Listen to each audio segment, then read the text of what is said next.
Hello everyone. आज की video में हम बात करने वाले हैं मेंटल क्लियरिटी के दो पिलर्स के बारे में। देखिए, रियल क्लियरिटी ये नहीं है कि आप कितना सोच सकते हैं। रियल क्लियरिटी ये है कि आप कितना सही तरीके से सोच सकते हैं, और उसके लिए ज़रूरी है ये दो चीज़ें। नंबर 1, इंफॉर्मेशनल फिल्टरिंग, कि आप इंफॉर्मेशन को कितना फिल्टर करते हैं। And number 2, emotional regulation, the ability to control and respond to your emotions.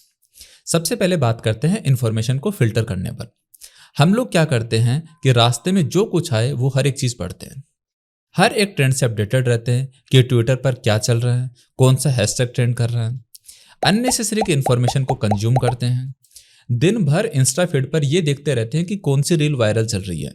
देखिए, ये क्लियर थिंकिंग नहीं है, ये क्लाउड थिंकिंग है। क्लियर थिंकिंग वो है कि हम इनपुट को कितना केयरफुली चूज करते हैं, नॉइज के लिए कितने स्ट्रॉन्ग फिल्टर लगाते हैं, इंफॉर्मेशन को प्रोसेस करने के लिए कितना सिस्टमेटिक प्रोसेस बनाते हैं, अननेसेसरी की चीज़ों को कितना इग्नोर करते हैं। क्योंकि देखिए, ये चीज़ें सिर्फ जनरल लाइफ तक ही लिमिटेड नहीं है, यही हमारे काम में आएंगी स्टॉक मार्केट जर्नी में भी।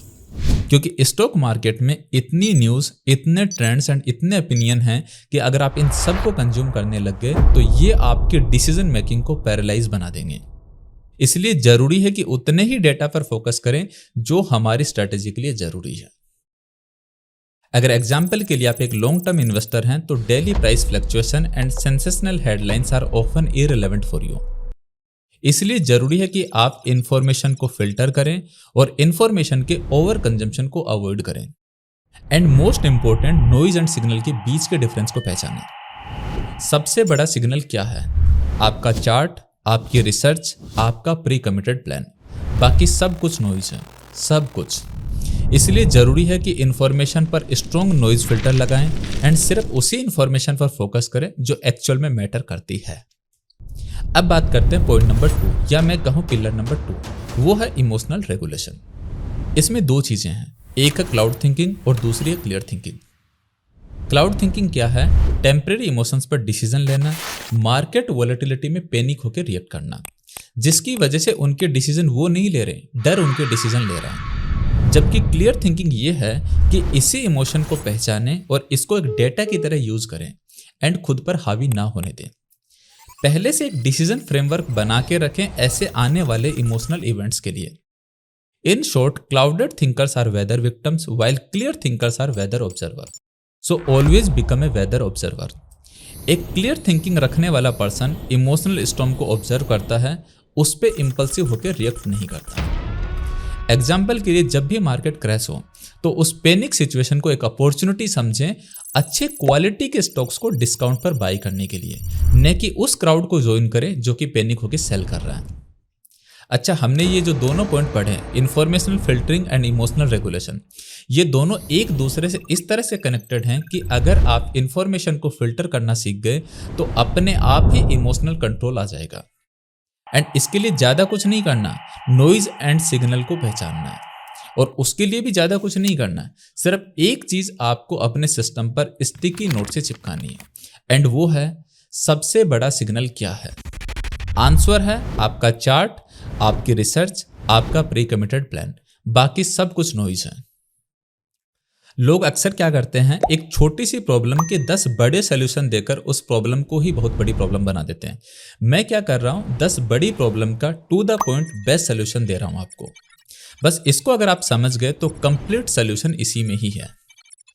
मैंने स्टार्टिंग में एक बात और बोली कि हम लोग दिन भर ट्विटर ट्रेंड से अपडेटेड रहते हैं, दिन भर इंस्टा फीड देखते रहते हैं, तो फिर इसका नुकसान क्या है? हमारा टाइम खराब होना? नहीं, उससे भी बड़ा नुकसान ये है कि जब आप स्टॉक मार्केट में काम करते हैं तो एल्गोरिदम आपको इससे रिलेटेड कंटेंट ही फीड में ज़्यादा दिखाएगा।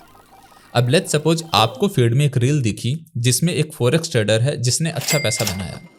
आप इमीडिएटली सोचेंगे कि मैं क्या कर रहा हूँ, लोग तो ऐसे भी पैसा बना रहे हैं। अभी तक तो आप बिल्कुल सही कर रहे थे, आप अपना एक प्रोसेस फॉलो कर रहे थे। गलत तो अब करेंगे आप। अब आप उसे छोड़कर फॉरेक्स ट्रेडर बनने की सोचेंगे। फिर आपकी सर्च एक्टिविटी आपको कुछ फंडेड अकाउंट की रील दिखाएगी, एंड फिर आप ये एक्सप्लोर करने की कोशिश करेंगे कि फंडेड अकाउंट मिलते कैसे हैं। फिर वो यूट्यूब पर सर्च होगा, फिर किसी यूट्यूबर की वीडियो से आप इन्फ्लुएंस होकर फंडेड अकाउंट में ही लग जाएंगे। आपकी इंस्टा फीड की एक एक्टिविटी आपकी इतनी बड़ी क्लाउड थिंकिंग बन गई कि आपको पता भी नहीं चला कि आप कितना रास्ता भटक गए। रिमेंबर, अभी सिर्फ मैंने एक एक्टिविटी बोला, अभी तो पता नहीं फीड में और क्या क्या दिखेगा। प्रॉब्लम आपका कैपिटल था ही नहीं, जो फंडेड अकाउंट से यह प्रॉब्लम सोल्व हो जाएगी। अगर आप उसी इक्विटी मार्केट में अपने चार्ट, अपनी रिसर्च एंड अपनी स्ट्रेटजी को फॉलो करते तो वो प्रॉब्लम वहीं से सोल्व हो जाती। जब तक उसमें 5% प्रॉफिट कंसिस्टेंट नहीं बना सकते तो फिर फंडेड अकाउंट में कहां से बना पाएंगे। इसलिए जरूरी है कि एक क्लियर एंड फोकस माइंडसेट से जो कर रहे हैं सिर्फ उसी में टाइम दें। इधर उधर की एक्टिविटी क्लाउड थिंकिंग की वजह बन सकती है, जो कि आपकी मेंटल क्लैरिटी को कंप्लीटली डिस्ट्रॉय कर देगी। लोग अक्सर पूछते रहते हैं कि सर आपने इतना सब कुछ कैसे अचीव किया, आपके जैसा माइंडसेट कैसे डेवलप करें। आंसर है, मैंने कभी भी अपने चार्ट, अपने रिसर्च और अपने प्री कमिटेड प्लान से ऊपर किसी को भी नहीं माना। ना मैंने कभी किसी को फॉलो किया कि लोग क्या कर रहे हैं, लोग कैसी रील बना रहे हैं, लोग अपने चैनल पर क्या पोस्ट कर रहे हैं, क्योंकि मैंने कभी किसी चैनल को फॉलो ही नहीं किया। क्योंकि मुझे पता था कि अगर मैं किसी चैनल से लिखने का तरीका, पोस्ट करने का तरीका या फिर कुछ भी कॉपी करूंगा तो उससे मैं सेकंड ही रहूंगा।